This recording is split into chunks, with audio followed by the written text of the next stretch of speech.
I don't like Vlad. I don't know Vlad, but I don't like Vlad. And I know this is like, where is this coming from? I don't like the way he moves. And I'm going to tell you why I don't.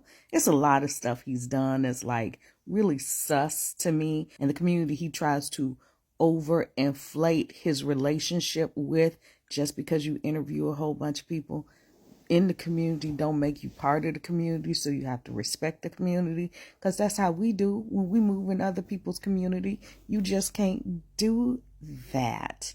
You have to give respect.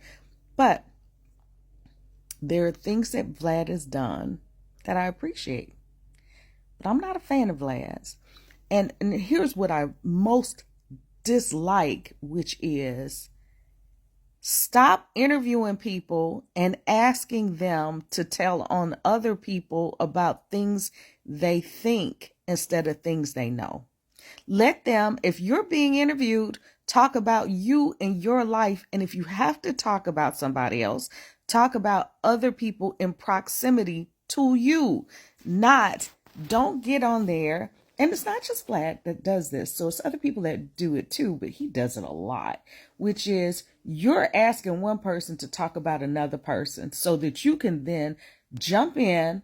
And I'm thinking of Marlon Wayans in particular right now, but it's a bunch of stories just like that.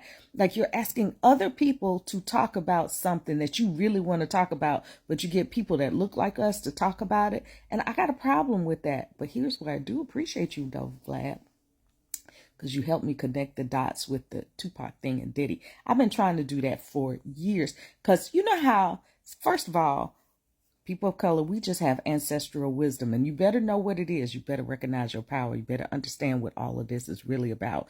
But we have ancestral wisdom. You know, our genetics, our melanin, same stuff. We're made up of the same stuff that the universe is made up of.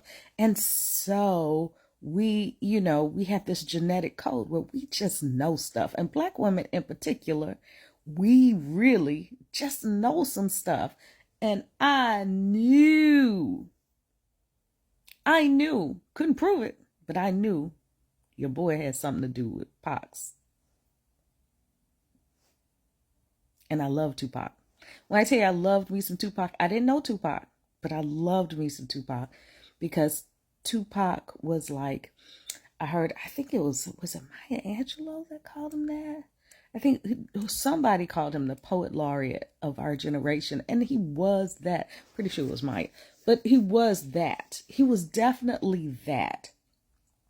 He spoke to our generation. But not only that, he elevated hip hop. And he gave it a level of complexity that had not been seen. That had not been seen before the way Tupac did it. You know, it was intelligent complexity.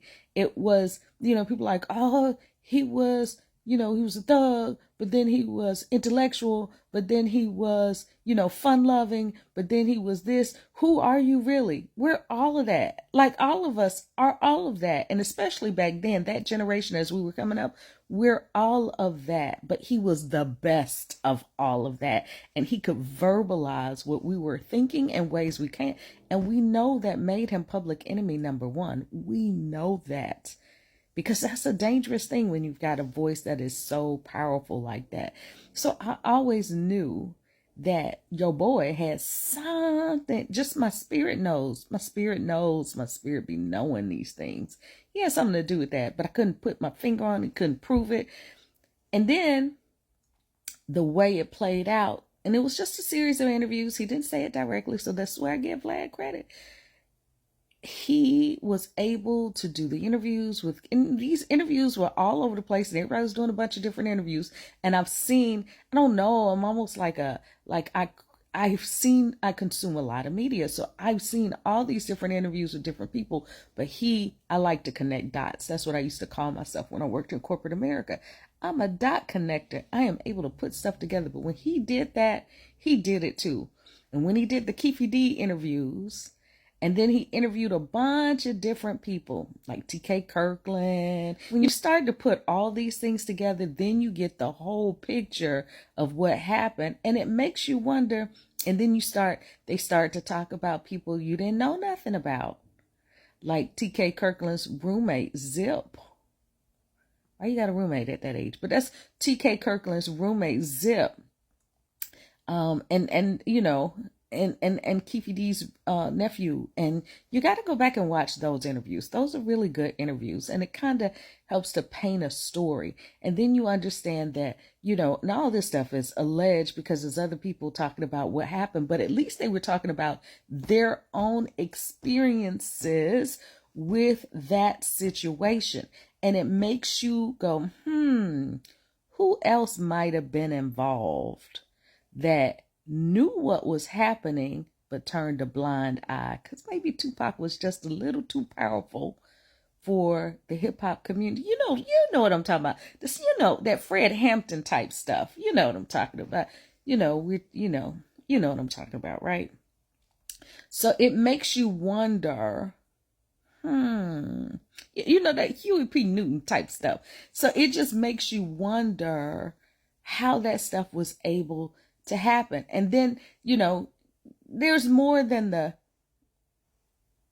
of Tupac. There was also the pre that with the pew pews and you know what I mean, and studios and you remember, it was a lot of stuff. And now that we see how certain people operate, it just makes you wonder. It makes me wonder. And then you start to hear all these other backstories, and you start to realize there was a lot going on back in the 90s when we were just partying and BSing and partying and BSing, and we were just having fun. But we were also frustrated. There was a lot of tension going on like it is now, but we were,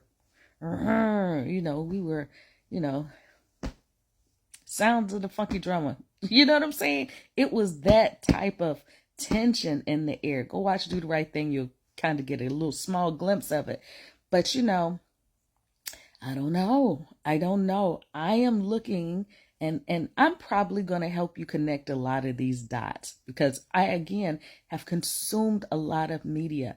And Tupac is not the only backstory with dude that is on trial for a RICO charge, but his character is really on charge because we know it's a lot more at play. But it's a lot in this music industry. And the reality is we're supposed to be partying and bull crapping and partying and bull crapping and partying and bull crapping. And instead, they up here changing the whole trajectory of what rap is really supposed to sound like, because we went from Tupac to Jay-Z like that. Well, we went from Tupac to, I don't know who replaced Tupac. Nobody has ever replaced Tupac. But we went from Biggie, because that Biggie backstory is a mug too.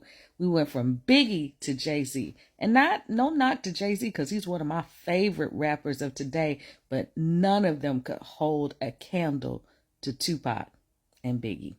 So I'm going to connect some dots for y'all. Stay tuned. Oh yeah, and follow me.